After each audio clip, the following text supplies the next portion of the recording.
This YouTube video is going to be a little different to my normal content, but I think it's going to add significant value to you. I'm down here at the Sydney 4x4 show and I'm running what I believe to be the world's first four-wheel demonstration like you see behind me. Now this is called Mount Maxxis and we're using the opposite lock Ford Ranger here to do driving demonstrations and help people understand how to use their four-wheel drive off-road without beating on the four-wheel drive, without ruining the trails and all of that sort of stuff. So what this video has got for you is a bunch of content. Well, basically it's a live stream, okay? So we've cut this together. Enjoy the live stream. It's me performing on the Mount Maxxis here, and I think you're going to get a whole heap of value out of it. Let me know in the comments down below what you learned from the video that you're about to see.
Welcome to Mount Maxxis.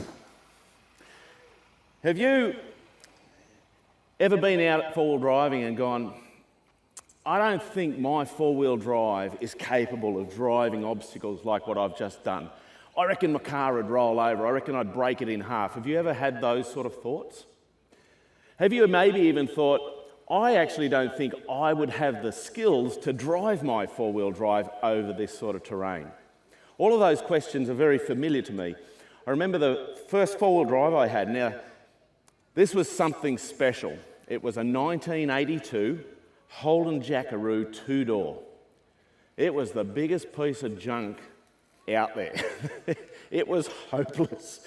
But it taught me to four-wheel drive. It taught me to pick my four-wheel drive lines. It taught me how to use a vehicle that had very little capability a lot better off-road so I could get to those places that I wanted to go to. I remember the very first trip I went on, and we had this river crossing, and it might have been as wide as this mountain here, and I don't know, it might have been that deep. It wasn't very deep, but I came to that crossing and I drove in and I got stuck, so I backed out and I fiddled around and I got through the crossing. By the time I got to the other side of the crossing, I was so stressed and so freaked out, I couldn't operate the clutch pedal.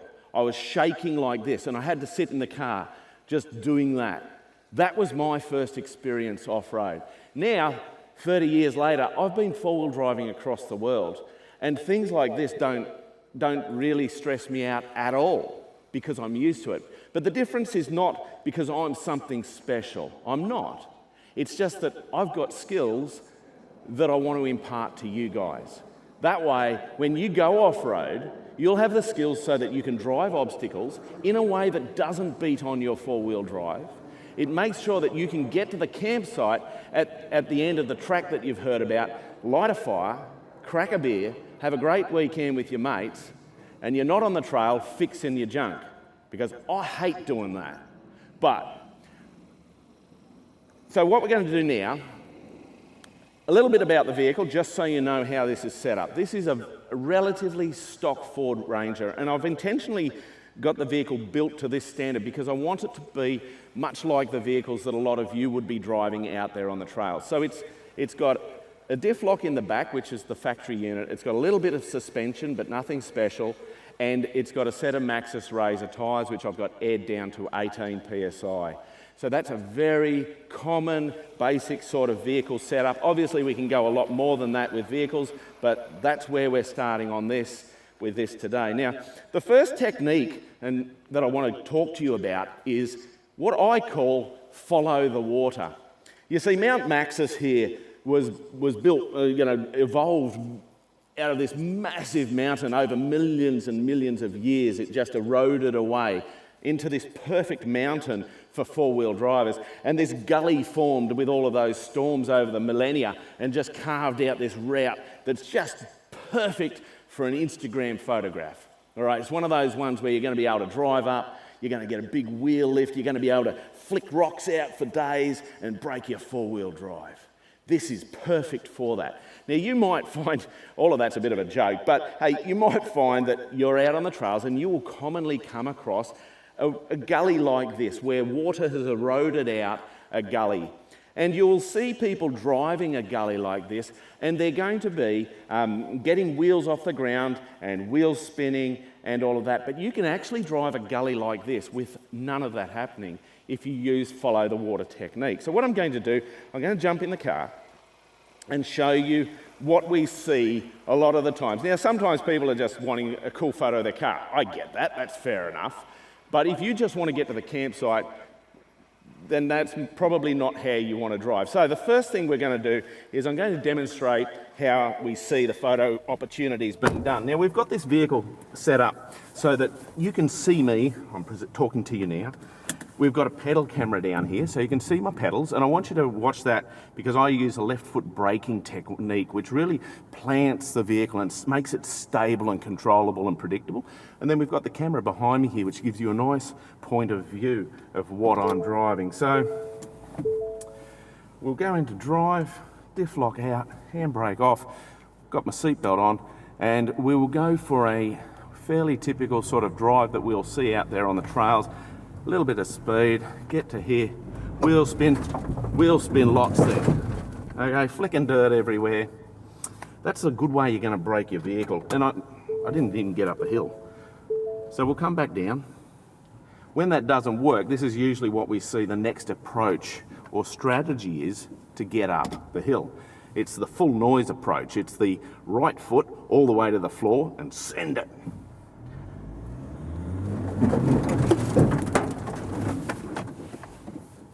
I don't know about you, I hate treating my car like that.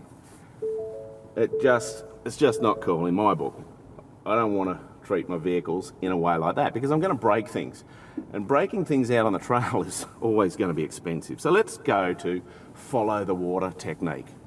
So I'm not going to use any special traction aids in the vehicle. I've got pretty much everything shut off. I've not got the diff lock in. So we're just going to come in nice and slow, and I'm going to crawl this as slow as I can and just simply work to keep the center. Basically what I'm trying to do is where the blue is, I'm going to keep that under the center of the vehicle, between the wheels. And I'm going to do that nice and slow. So we're just crawling up here, get to this point, and I'll go full right hand down. Okay, so I'm wheel spinning. So instead of keeping on wheel spinning, I'm just going to back up, select neutral, change my steering lock like that, and then drive up from there nice and slow. And I'm just going to be looking for the traction. There's the traction, look at that. And I'm just crawling up. Notice what I'm doing with my brake pedal. I'm holding engine revs and I'm using the brake to modulate the speed and power of the vehicle. That's driving through the brake technique. And look how controlled that is. This is not beating on the four-wheel drive in any way at all. It's purely just crawling up. And that's a good way to get to camp. Now, I've just lost traction there. So I just find the traction. See that? There's some traction. Okay. Okay, so we've lost traction. We're getting a little bit offline. So what I'll do, just back up. Okay, and I'll just go again. Bit of a wheel lift there. Okay, so I'm just looking for that traction again. Okay, so we're not finding it there. So we'll just back up a tiny bit. And we're just looking for it. There's some traction. So I'll try and steer into it again. There we go. And out we come. And that's a nice controlled way to operate your four-wheel drive, and you're not beating on the vehicle in any way. I much prefer to operate my vehicle in a manner like that.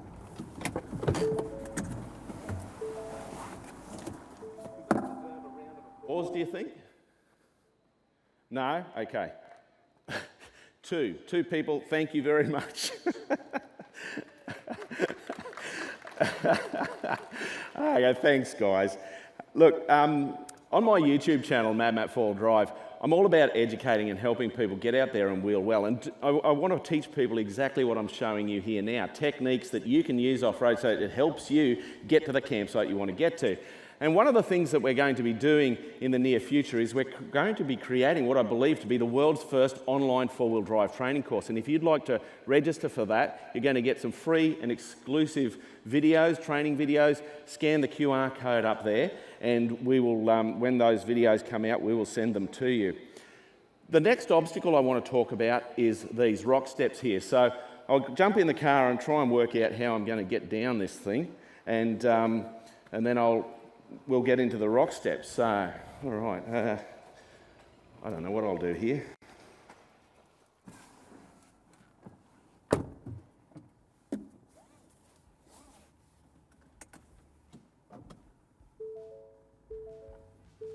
Oh, may as well just back down it.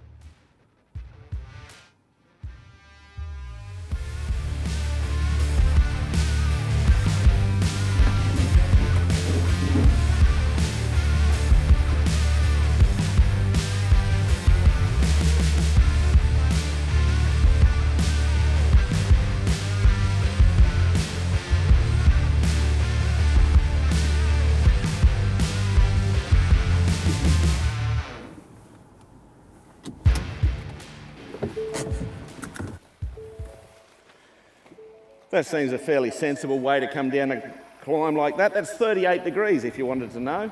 Pretty steep. Okay, rock steps. You're going to come across obstacles like this off-road quite regularly. And oftentimes I see people driving steps like this in a way that they get a lot of wheel spinning and slippage, and they also tend to beat on the vehicle a little bit harder than they probably want to. But when you're off-road, you've got two things that you can use to your advantage to get through an obstacle. The first one's kind of obvious, and that's traction. So the Maxis razors at any given time on a certain piece of track, they have a certain amount of traction available to us. The other thing we have is kinetic energy or momentum. That's when this vehicle is, well, think of it like this. The vehicle, when it's moving, is a battery that has energy. We can use that energy, it's called kinetic energy, to our advantage. So if we couple our traction with our momentum, we can use that to climb a rock step in a really nice, controlled way that doesn't beat on our four-wheel drive. So I'm going to demonstrate that for you now. Firstly, I'm going to demonstrate the wheel spin that we tend to see, where I'll try to drive up here purely using traction. When you're off-road, always chuck your seatbelt on. You never know when something's going to go wrong, and you need that level of safety. So a lot of people, rightly so, will come to a rock step like this, and they're very gentle because they don't want to smash into it. I get that. Okay, we come up, front tyres on it. Now, we'll see what happens. We'll probably get up here because the back wheels are pushing the front and the front are turning. There we go. So that's nice. Nothing wrong with that at all. Let's see what happens now. So we get to here and we've got wheel spin. All right, we're not getting up the obstacle. So we come in, we're trying to climb it, we're just using traction. Haven't got enough traction. Obviously, if you've got differential locks and all the fancy kit, well, that might help you get up there with traction. But I'm going to show you the combination of momentum and traction. All right, so we'll come in and I'm going to keep a nice flowing drive. I'll just keep A little bit of momentum. Here we go, and a pop, and a pop. Okay, so just as well opposite lock put good bar work on the vehicle, hey? All right, so we'll come back and we'll just do that again because of we slipped over those rocks there. I want to demonstrate this to you. So pop and pop. There we go. That's a nice controlled combination drive where we've got traction and momentum working together to our advantage. Okay, the next thing I want to talk to you about, and I've already tapped into this a little bit, is your steering inputs. When you and I learnt to drive, we were given beautifully formed roads with 2 white lines, and the curves and turns in the road were nice and flowing, and that gives us muscle memory of how to operate the vehicle. When you're off-road, that's actually to your detriment. You're not going to drive as well off-road if you use that flowing steering input. When you're off-road, generally speaking, we delay the moment that we start turning and we turn more. As a general rule, that's going to give you a better performance off-road. I'll show you what I mean. I'm going to flick the rear diff lock on now and get into this gully on my left. So right now I go hard left hand down and dip into the gully, and now I'm going straight ahead. Okay, and when we turn up to the right here, I'll go hard right hand down there and up we go. So as you can see, I'm doing some really significant steering inputs. What I'll do is I'll back down and I'll show you all of this pieced together.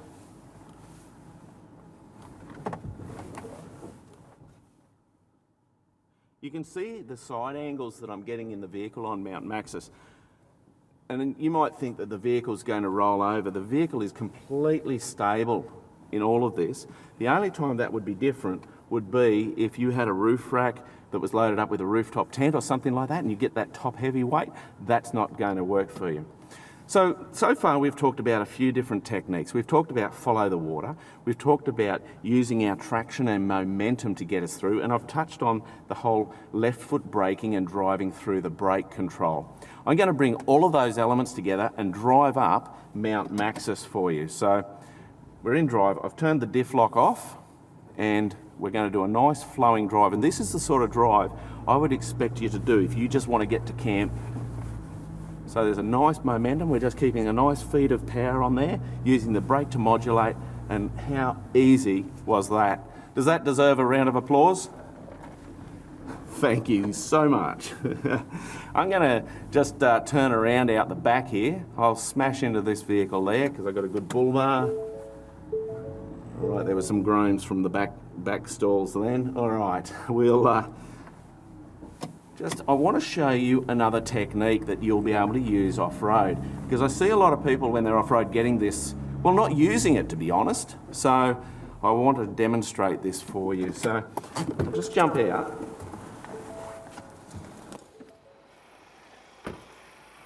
How many of you here are driving a manual four-wheel drive? Excellent, excellent, excellent. Okay, so there's a few of you. How many of you are driving automatic four-wheel drives? Heaps more. All right. So I actually prefer an automatic four-wheel drive. That's my vehicles of choice, but I do own manual four-wheel drives as well. This is an automatic vehicle. Those of you who are driving the manual vehicles probably already get this right, and that is if you come to a descent out in the off-road world, like let's say you're in the Victorian high country, there's descents like this steep out there. When you come to that, you're going to select first gear or second gear low range, and you're going to use engine braking to control the descent of the vehicle. And that's the right thing to do. You want to have the vehicle in good control at all times. What I see people doing with the automatic vehicles is they're leaving the vehicle in drive.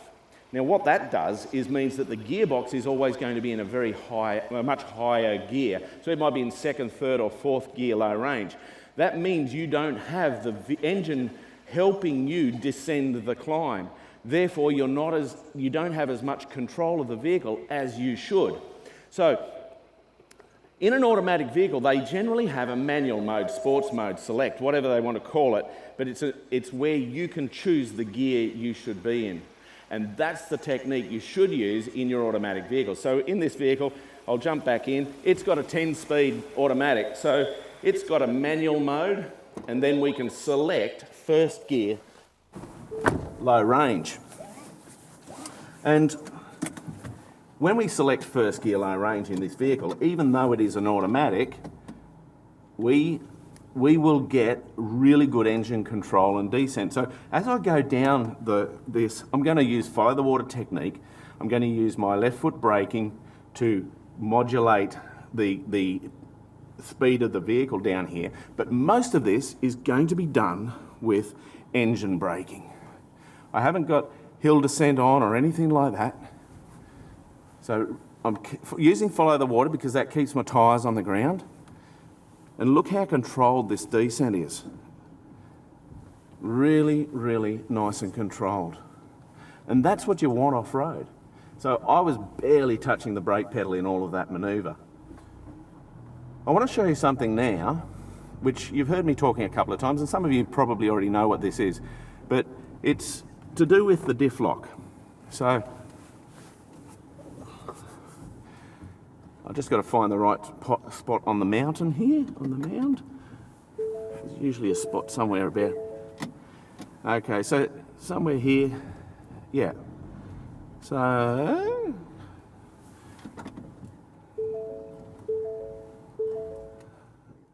there's a spot here, I'm not finding it, must be morning jitters, where we get wheel spin.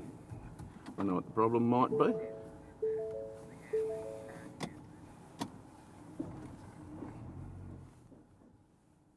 Okay, here we go. Okay, so we've got two wheels spinning at the moment. You can see that. And the two wheels that are actually on the ground are not rotating. And that's because basically, although we call it a four-wheel drive, it's actually a two-wheel drive vehicle. All right, so what I'm going to do is put the diff lock in. In this vehicle, there's just one in the back of the vehicle, and it's going to connect the two back wheels together. And you watch this. And over we drive. And that's the power of the diff lock. It's a really good device to use because it gives you the traction or power to all four wheels. I trust that's been a really helpful demonstration and that there's something in this demonstration that's going to help you get out there off-road. If you want to learn more from what I do, scan that QR code on your way out, and we would, I'd love to just send you that free and exclusive content. I don't reckon I should leave without trying to drive up Gunshot. What do you think?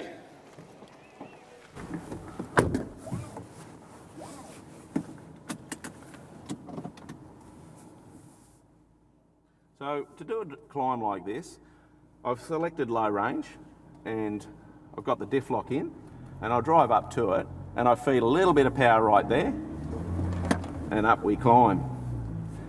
And then the Ford Ranger said it wanted to give you a little wave, so there you go. Thanks very much for coming over to Mount Maxxis. So I'm Mad Matt, stay safe on the trails.